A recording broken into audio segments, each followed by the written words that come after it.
Nakamamahal na Pangulo at Chairman ng Partido Demokratiko Pilipino, Pangulong Rodrigo Roa Duterte, sa lahat ng mga kasapi ng PDP, mula sa mga opisyal at mga miyembro sa buong Pilipinas, sa ating mga kapwa Pilipino, isang makasaysayang araw sa ating lahat.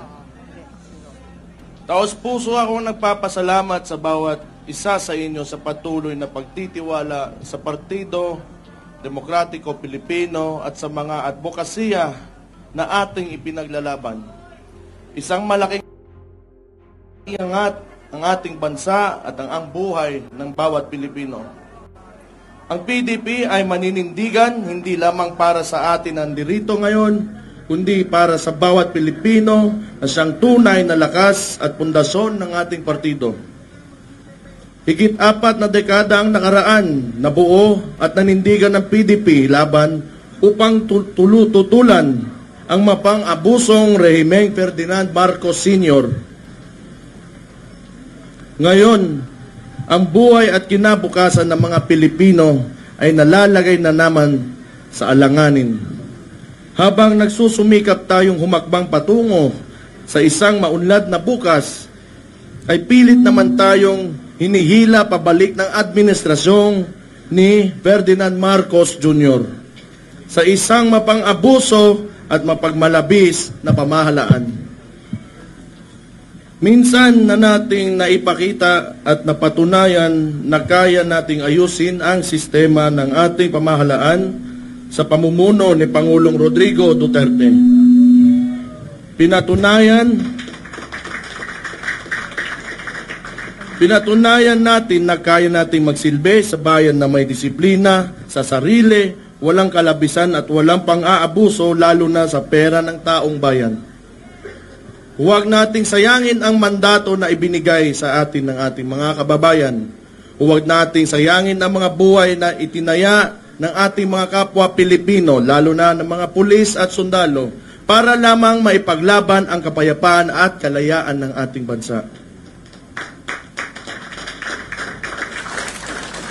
Bilang mga lingkod bayan, tungkulin nating ibigay sa mga Pilipino ang buhay na masagana, bansang mapayapa at lahing maipagmamalaki sa buong mundo. Bilang mga tunay na kasapi ng PDP at boses ng mga Pilipino, patuloy tayong makikilahok, magsasalita at makikipaglaban. Mga kapatid, nagsisimula pa lamang tayo. Mahirap at mapanganib man ang landas na ating tatahakin, hindi ito mapapawi ang nagliliyab nating mga damdamin para sa isang mapayapa at maunlad na bansa. Hindi tayo uurong, patuloy tayong hahakbang para sa karangalan ng mga Pilipino at ng buong Pilipinas. Walang makakapigil sa atin kapag tayo ay magkakaisa at buong pusong mag-aalay ng ating buhay para sa kinabukasan ng ating pinakamamahal na bayan. Ipaglaban natin ang kinabukasan ng mga kabataan. Ipaglaban natin ang kapayapaan. Ipaglaban natin ang malinis, tapat at makatao na pamahalaan. Ipaglaban natin ang ating bayan. Mabuhay ang PDP! Mabuhay! Mabuhay ang Pilipinas! Mabuhay! Mabuhay ang Pilipino! Mabuhay! Maraming salamat sa inyong lahat.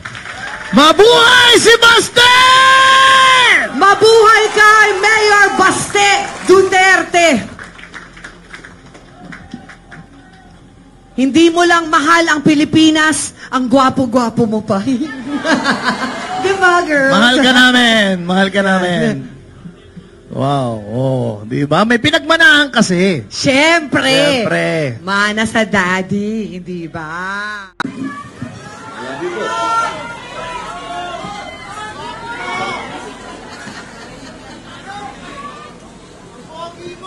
I love you.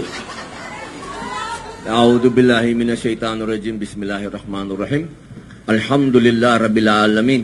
Bismillahi wassalatu wassalamu ala rasulillahi. Assalamualaikum warahmatullahi wabarakatuh. Pagbati po ng kapayapaan sa inyong lahat, mga mahal kong kasama sa PDP Laban. Ako po ngayon ay nasa inyong harapan, kasama po ang pinakamagaling na Pangulo ng Pilipinas, Rodrigo Roa Duterte. Mga mahal kong kababayan, dapat tayo ay proud. Parang hindi ko naririnig na proud tayo. Proud ba kayo?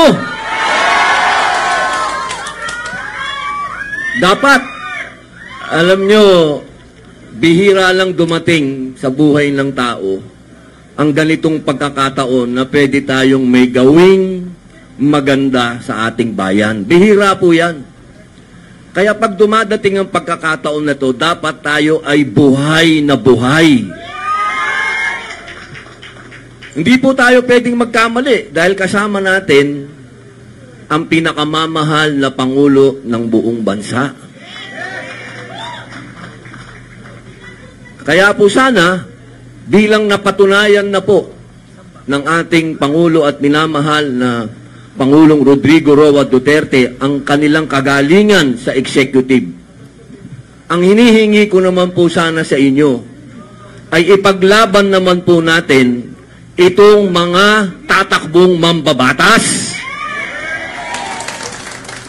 Hindi po kasi pwedeng magkaroon ng tagumpay kung ako lang ang nasa Senado, kung si Bato lang ang nasa Senado, o kung si Bongo lang ang nasa Senado.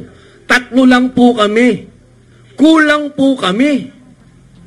Kailangan po dumami ang PDP Laban sa Senado upang ang boses at yung aksyon po namin na hinihingi po ninyo ay maibigay namin.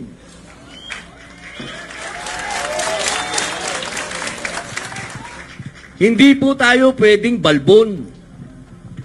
Kailangan po itong laban natin ngayon, ito po yung laban na pinakamatinding laban sa lahat ng laban.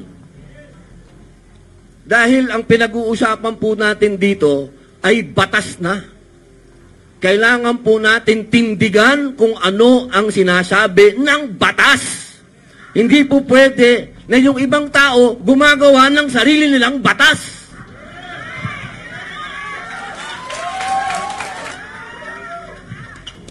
Mga mahal kong kababayan, napakalalayo po ng pinanggalingan ninyo. May galing ng Agusan, may galing ng Mindanao, may galing ng Bisaya, may galing ng Cavite. Lahat po yan, nakausap ko rin sa baba. Lahat kami nakapagpa-picture. Pero isa lang po ang hiling ko. Sana, yung pagmamahal po nating lahat kay Pangulong Rodrigo Roa Duterte ay ibigay po natin sa lahat ng mga kandidato nating senador.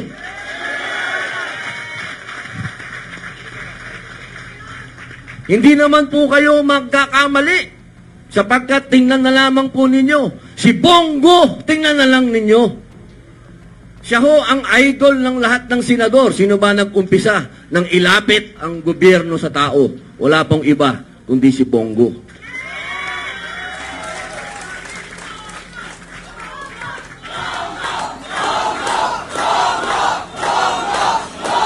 Mahina!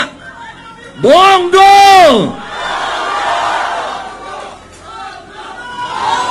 Okay. Ayos na. Baka mamalat. Ito pa, isa. Hindi naman tayo nagkamali kay Bato.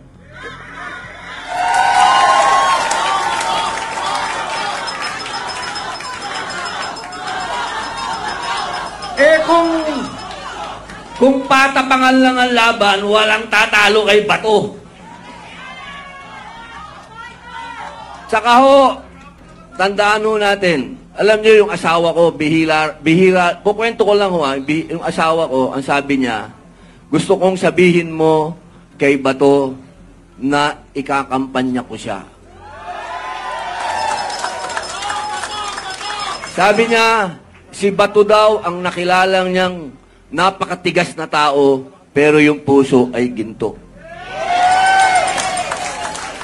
Hindi po kayo magkakamali kung susuportahan nyo po lahat ang kandidato na to.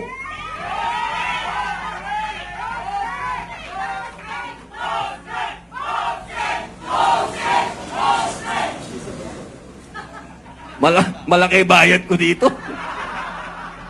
Ayos. bilang pagtatapos po, kasi naantay po natin lahat si Mayor magsalita. Alam nyo naman, si Mayor ang vitamins natin eh. Pag nakikita natin si Mayor, lumalakas ang loob natin lahat. Lalo na pag nagsalita. Bilang panghuli, mga mahal kong kababayan. Ako po, ang natitira na lang sa akin, 3 taon na lang.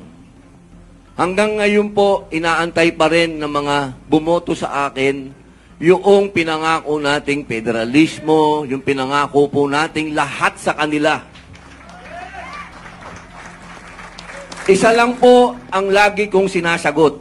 Mangyayari lahat yan kapag ibinoto nyo lahat ang senador na to. Kaya po mga mahal kong mga PDP laban, tanggapin nyo po ang aking pasasalamat sa inyo. Buong puso kong pasasalamat sa inyo. Nag-uumpisa pa lang po ang laban natin. Maraming salamat. Mabuhay po.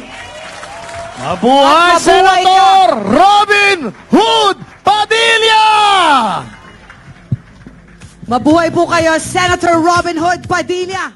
Para sa iba pang karagdagang mga balita at impormasyon, ay huwag po nating kalimutan ang mag-like, share at comment sa video na ito, at huwag po rin nating kalimutang mag-subscribe sa aming channel, to continue supporting our contents.